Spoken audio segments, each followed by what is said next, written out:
उसकी चीनी इतनी सफेद कैसे हो गई। केमिकल्स उसमें डाले जाते हैं। और मैं एक चीनी मिल के अधिकारी जो मैनेजर है, मैं उनकी बात आपको बता रहा हूं। उन्होंने कहा कि मुझे लगभग 12 साल हो गए चीनी मिल में काम करते हुए, और जब से मैंने काम करना शुरू कर दिया चीनी मिल में, तभी से मैंने घर में चीनी लाना ही बंद कर दिया। मैं तब से अपने बच्चों को चीनी खिलाता ही नहीं हूं, जबकि नौकरी से सैलरी वहीं से मिलती है, मगर चीनी नहीं। मैंने कहा कि आखिर कौन सी घटना घटी जिसके कारण से आपने ऐसा किया? तो उन्होंने बताया एक छोटी सी घटना कि चीनी मिल में जो ये पानी निकलता है ना, चीनी के बनने के बाद उस प्रोसेसिंग में जो पानी निकलता है, उस पानी में वो सारा केमिकल भी मिक्स रहता है, और उस पानी को चीनी मिल वाले लोग अक्सर एक टंकी में जमा करके रखते हैं। ये सभी चीनी मिल वालों के पास में होता है, आप भी कभी जाएंगे तो आपको भी पता चलेगा।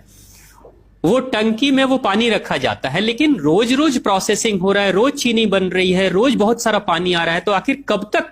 एक टंकी की क्षमता है ना, कितने दिनों तक वो टंकी खाली रहेगी? भर जाती है, भरेगी तो फिर क्या करेंगे? खाली करना है।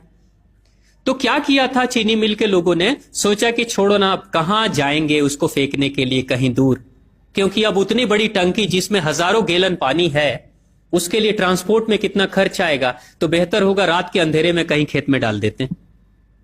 क्योंकि जनरली फैक्ट्रियां तो होती हैं ऐसे ही बिराने में, तो कहीं डाल देते किसी खेत में, क्या पता चलेगा पानी है कि चीनी मिल का पानी है क्या है। तो ये सोचकर मैनेजमेंट वाले लोगों ने रात में ही उस पानी को खेतों में छुड़वा दिया, और नतीजा यह हुआ कि उस खेत की सारी फसल जल गई, मिट्टी बंजर हो गई। और जब किसान पता करने लगा कि आखिर क्या हुआ मेरे खेत में, जब चेकअप कराया वो मिट्टी का, तो पता चला कि इसमें तो चीनी मिल का जो वेस्ट मटेरियल है वो डाला गया है। तब उसको खबर मिली कि हां, किसी स्टाफ ने बताया कि हां, हमारे चीनी मिल से ही पानी डाला गया था आपके खेत में, और पूरी मिट्टी बंजर हो गई। उसने केस कर दिया और चीनी मिल वाले को मुआवजा देना पड़ा लाखों रुपए। तभी से वो स्टाफ कहते हैं कि जो मिट्टी को बंजर कर दे वो इंसान के शरीर में जाए तो क्या करेगी। उसी के बाद से मैंने अपने घर में चीनी लाना बंद कर दिया।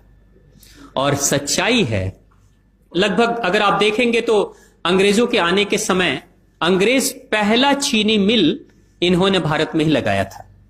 पहला चीनी मिल भारत में ही अंग्रेजों का लगा, और अंग्रेजों ने चीनी की शुरुआत की। भारत के लोग गुड़ खाते थे, चीनी नहीं खाते थे। उन्होंने बहिष्कार किया, बिल्कुल नहीं, लेकिन चीनी और चाय पत्ती दोनों के लिए लोगों को तैयार किया गया था। चाय पिला पिलाकर फ्री में चीनी के लिए तैयार किया गया, और चाय के लिए भी तैयार किया गया। अंग्रेज ने जब से यह शुरू किया है, और पिछले 50 वर्षों से हमारे समाज में चीनी खाने का प्रचलन बहुत तेजी से बढ़ा है, और उसी समय से भारत के लोगों के बच्चों के शरीर में कैल्शियम की कमी होनी शुरू हो गई है। अगर कोई मां, अगर कोई बहन जो गर्भवती हो, गर्भकाल के दौरान अगर चीनी का सेवन अगर कोई बहन कर रही हो, तो चांसेस ज्यादा होते हैं गर्भपात होने के। कोई मां अगर बच्चे के जन्म से पहले 1 साल पहले से ही चीनी छोड़ दे और सामान्य भोजन करे, अपना ही दूध बच्चे को पिलाए, और कम से कम 5 साल तक बच्चे को चीनी ना खिलाए, खुद को चीनी ना खिलाए, उस बच्चे को कभी भी ऑस्टियोपोरोसिस की समस्या नहीं हो सकती। कैल्शियम की कमी उसके शरीर में कभी नहीं होगी।